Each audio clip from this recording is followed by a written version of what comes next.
the Clinton campaign believed until 9 o'clock that they had a lock on this, that they were going to win. The fault of that actually lies with the media.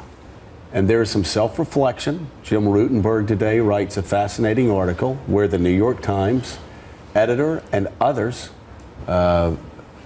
basically come to terms with the fact that they stopped being journalists over the past month and began being cheerleaders and began being people who had a conclusion that they reached and then searched for facts to show that Hillary Clinton was a 92, 93, 99.999% chance winner of winning this campaign. Well, how else would you explain it except that they were searching for those facts? I'm wondering, I mean, was it a big aberration or? No, it wasn't a big aberration. It was there the entire time. They didn't want to hear it. They didn't want to see it. And I will just say it. When people like Mark, us, Nate Silver, even, and I want you guys to think about this, at the Times and the Washington Post, people I know and love, I want you to think about this, that when anybody even made the suggestion that Donald Trump could be elected president of the United States, it was their journalistic standards that were questioned. When Mark Halperin suggested that there was a pathway forward for Donald Trump as president of the United States, I won't name names because so many of them are my friends, and there's no need to name names now. The time for recrimination is over. But reporters at some of the best newspapers in the world, anchors at some of the best news networks in the world, mocked and ridiculed Mark Halperin. I want you to think about this. They mocked and ridiculed him not for saying that Donald Trump was going to be elected president of the United States. They mocked and ridiculed him for saying there was a slight chance that Donald Trump could be elected president of the United States.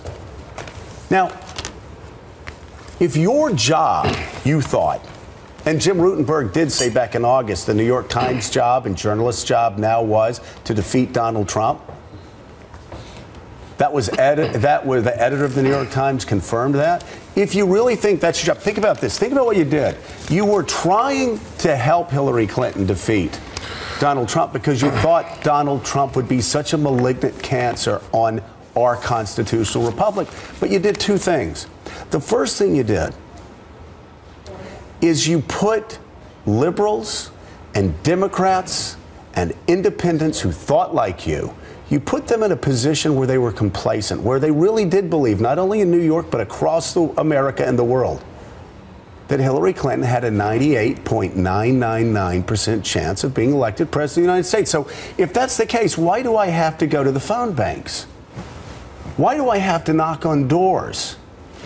Why do I have to go out of my house at 7 o'clock at night and get in my car and drive 2 blocks over and talk to a friend who's wavering and sit down and explain to them why Hillary Clinton would be best for the... I don't need to do that. Why do I have to vote? You've told me she's got a 98.99% chance of winning, or a 90% chance of winning if we're talking about the upshot.